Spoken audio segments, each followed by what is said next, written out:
परीक्षा। यह कहानी एक बहुत ही चालाक और बुद्धिशाली आदमी की है। ये चालाक आदमी हमेशा अपना फायदा निकालने के लिए अपनी चालाकी का, अपनी बुद्धि का गलत इस्तेमाल करता था।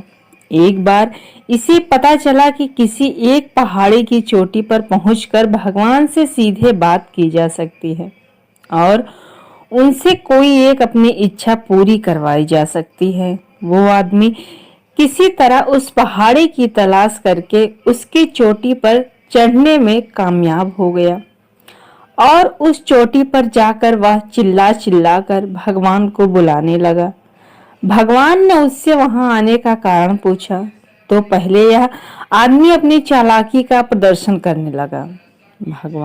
आदमी ने भगवान से कुछ सवाल पूछे। आदमी ने पहला सवाल पूछा, भगवान आपके लिए लाखों साल कितने बराबर हैं?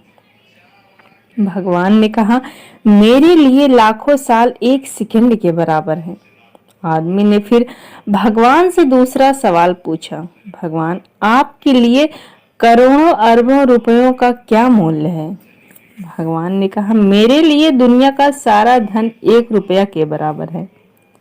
अब आदमी को लगा कि उसने भगवान को अपनी बातों में फंसा लिया, इसलिए उसने अब अपनी इच्छा बताई।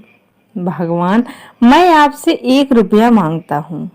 इतना कहने के बाद आदमी मन ही मन मुस्कुरा रहा था कि अब वह दुनिया का सारा धन पा लेगा।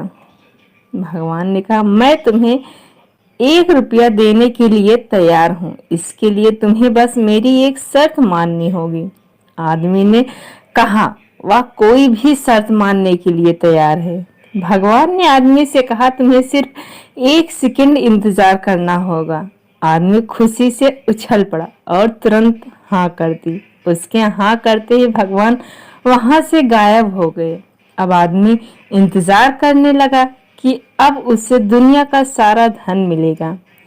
कुछ घंटे बीत जाने के बाद जब वह दोबारा सोचने लगा तो उसे याद आया उसका पहला सवाल का जवाब जो भगवान ने दिया था। उसके हिसाब से भगवान के लिए 1 सेकंड यानी आदमी के लिए लाखों करोड़ों साल के बराबर है। यानी कि भगवान उसे दुनिया की सारी दौलत देंगे लेकिन लाखों करोड़ों साल इंतजार करने के बाद।